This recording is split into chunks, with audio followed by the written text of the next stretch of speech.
आइए स्वागत करते हैं। हमारे साथ कार्यक्रम में शामिल हो रहे हैं बाजार के जाने माने दिग्गज कार्नेलियन कैपिटल एडवाइजर्स के फाउंडर विकास खेमानी साहब। विकास जी, बहुत बहुत स्वागत है आपका। धन्यवाद समय देने के लिए। समझ नहीं पा रहे, पहले तो ये पता था कि बाजारों को गिरना है, अब गिरने से रुके हैं तो न तो बढ़ने में थोड़ा कॉन्फिडेंस है, न मतलब अभी वो डर निकला है। बड़ा कश्मकश वाला माहौल है। क्या लग रहा है सर, डायरेक्शन करेक्शन गिरावट जितनी होनी थी हो गई या अभी और बाकी है? देखिए अनिल जी, इस तरह का माहौल बाजार में हर 2-3 साल में आता है। कोई बहुत नई बात नहीं है।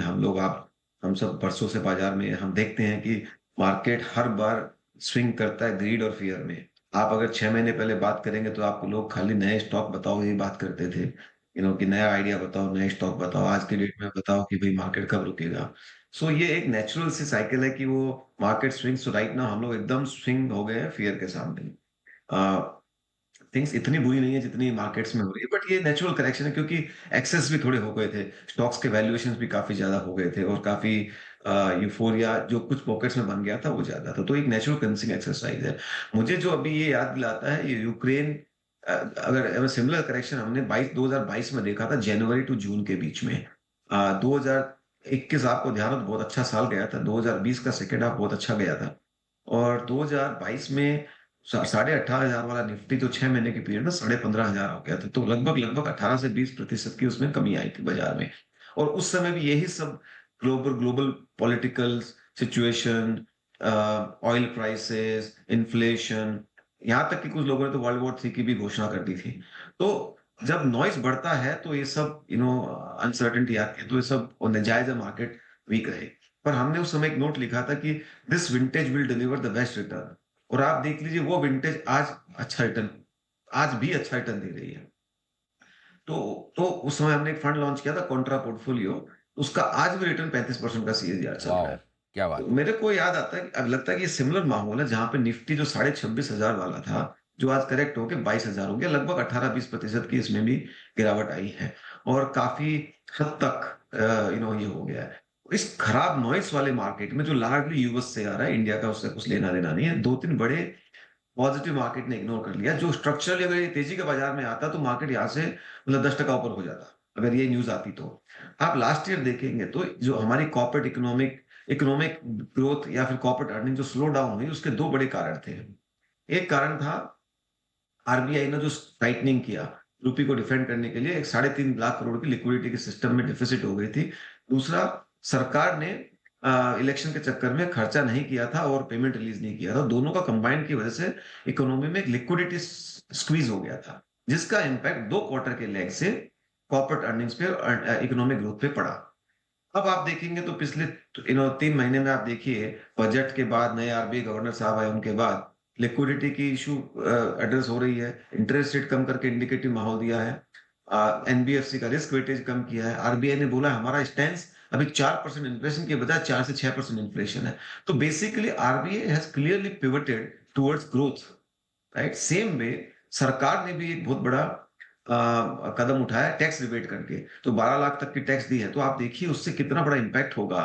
कंजम्पशन तो एक बात है, पर दूसरा आप देखिए फिक्स्ड इनकम के लिए बहुत बड़ा अट्रैक्टिव माहौल है। आप 8-8.5% तक की आपकी पोस्ट टैक्स रिटर्न एक बहुत बड़ी मिडिल क्लास के लिए, लोअर मिडिल क्लास के लिए हो जाती है।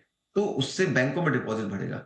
तो मैं मानता हूं कि ये सब जितने भी सरकार भी अभी इंफ्रास्ट्रक्चर पर खर्चा एक्सेलरेट कर रही है, तो जितने भी जो पॉजिटिव मूव हो रहे हैं, इनका सबका इम्पैक्ट 2 क्वार्टर के लेग के बाद में कॉर्पोरेट अर्निंग में अच्छे से दिखना चालू हो जाएगा। तो मैं मानता हूं कि अगले 2-3 महीने में जितने भी टैरिफ रिलेटेड, यूएस रिलेटेड जितने भी अनसर्टेन एनवायरनमेंट है, ये सब होंगे। और ये विंटेज जो है, हम साल 2 साल बाद बात करेंगे कि वो उस समय कितना अच्छा खाने खरीदने का मौका था। ये मेरा मानना है आज के समय। साल बाद पता चलेगा कि ये एक लाइफ टाइम गोल्डन अपॉर्चुनिटी थी खरीदारी करने की, निवेश करने की। वो पता भी चलेगा। ये अच्छी बात आपने की। अब नया डर थोड़ा लोगों को लग रहा है कि अमेरिका की वजह से, वैसे तो आपने कहा भी कि वो प्रॉब्लम अमेरिका की है, तो कोई ऐसा तो नहीं कि बड़ी गिरावट अमेरिका की वजह से हमारे यहाँ हो जाए? ये अनिल जी, हो तो सब कुछ सकता है, कोई कुछ कहा नहीं जा सकता है। क्योंकि कल को अगर कोई 2008 जैसी क्राइसिस अमेरिका में आएगी तो सेंटिमेंटली हमारे भी यहाँ प्रॉब्लम होगी। पर हमारी इकोनॉमी वहां से इंटरलिंकेजेस बहुत कम है। क्योंकि हमारे जो आज सबसे बड़ी रिस्क आती है बाहर के बाज़ारों में कभी भी कुछ होता है जब हमारी बोरोइंग्स बाहर हो, जो कि 2008 में थी। वो आज के समय में बहुत कम है। तो हमारी fund flow liquidity related dependence बाहर के बाज़ारों से बहुत कम है। वो एक बहुत बड़ी कम्फर्ट की बात है।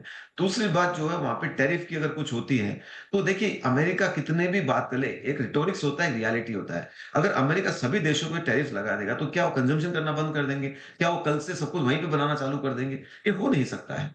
तो उनको कहीं न कहीं एक नेगोशिएटिंग टैक्टिक्स है, जो मुझे लगता है अगले 2-3 महीने में सेटल हो जाएगी। ये हम जानते हैं कि ट्रम्प साहब बिज़नेसमैन हैं, तो उनको डील करना होता है, तो सबको पहले डरा के आप एक अपना पॉइंट ऑफ व्यू रखो और फिर बैठ के टेबल पे आके डील करो। तो मुझे लगता है ये सब 2-3 महीने में जो भी इनका होना होगा, हो जाएगा। मुझे नहीं लगता है कि ये इंडिया के लिए बहुत बड़ा नेगेटिव हो सकता है। हो सकता है कोई एक आधे सेक्टर के अंदर आगे-पीछे हो, बट इंडियन हमारे लीडर्स को आपको एक चीज़ और दूसरा बोलूँगा साथ-साथ में, 2022 में जब यूक्रेन वॉर आया, सबका तेल तेल प्राइसेज़ ऊपर गए थे। हमारी लीडरशिप ने उसको बहुत अच्छे से हैंडल किया।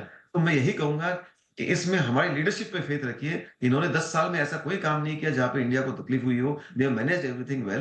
तो मुझे लगता है कि इस इश्यू को भी ये काफ़ी सिचुएशन का जायज़ा लेते हुए अच्छे से इंडिया के हित में एड्रेस करेंगे। बहुत इसमें मुझे कोई दो राय नहीं है। तो मैं मानता हूँ कि 2-3 साल में हो सकता है थोड़ा आगे-पीछे हो, पर उससे घबराने के बजाय या अगर आपके पास पैसे हैं, तो इन्वेस्ट कीजिए, नहीं है तो आप सिट टाइट।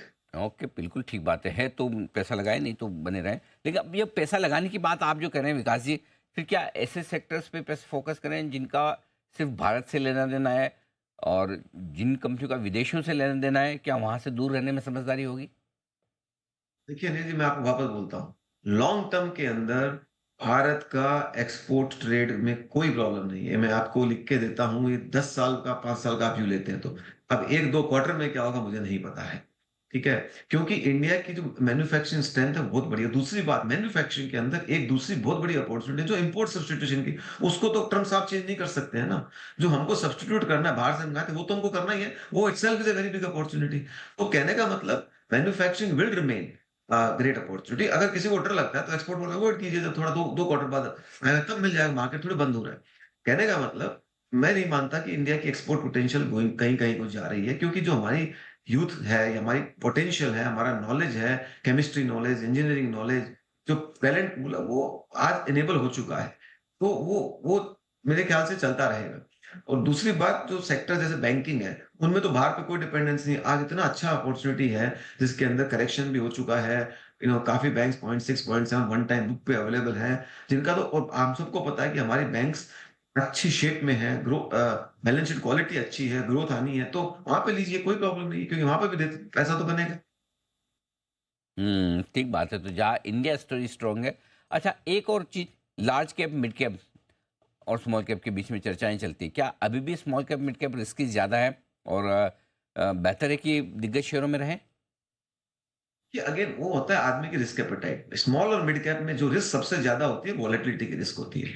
मैं एक जनरली बोलता हूँ, अगर मेरे को कोई बिजनेस पसंद है और कोई मैनेजमेंट पसंद है, I would rather buy that company small than big, क्योंकि उसमें अपॉर्चुनिटी भी उतनी है। बट हाँ, चूंकि ये सेगमेंट में ऊपर नीचे वॉलेटिलिटी रिस्क काफी हाई होती है, तो अगर आपको वो रिस्क बॉदर करती है तो आप अवॉइड कीजिए। पर ये कंप्लीटली इंडिविजुअल मैटर है। ये कोई डाउट नहीं है, बुल मार्केट में स्मॉल एंड मिड कैप की रिटर्न्स रेशियो भी ज्यादा होती है, रिस्क वोलेटिलिटी रिस्क भी ज़्यादा होती है। तो कुछ इन्वेस्टर जो बैलेंस करके चलते हैं, तो मैं मानता हूँ investing is all about identifying कि अच्छी कंपनी, अच्छी मैनेजमेंट और अच्छे धंधे पे पैसा लगाएँ, चाहे वो स्मॉल हो या मिड कैप हो, आपको वो समझ में आना चाहिए, क्योंकि इन्वेस्टिंग में पैसा तभी बनता है, जब आप ये दोनों चीज़ आइडेंटिफाई करके उसमें 4, 5, 7, 10 साल इन्वेस्ट करते रहें। परफेक्ट। ये है आपके लिए राय खेमानी साहब की तरफ से। सर बहुत-बहुत धन्यवाद आपका। शुक्रिया समय देने के लिए और विस्तार से हमें बताने के लिए बाज़ार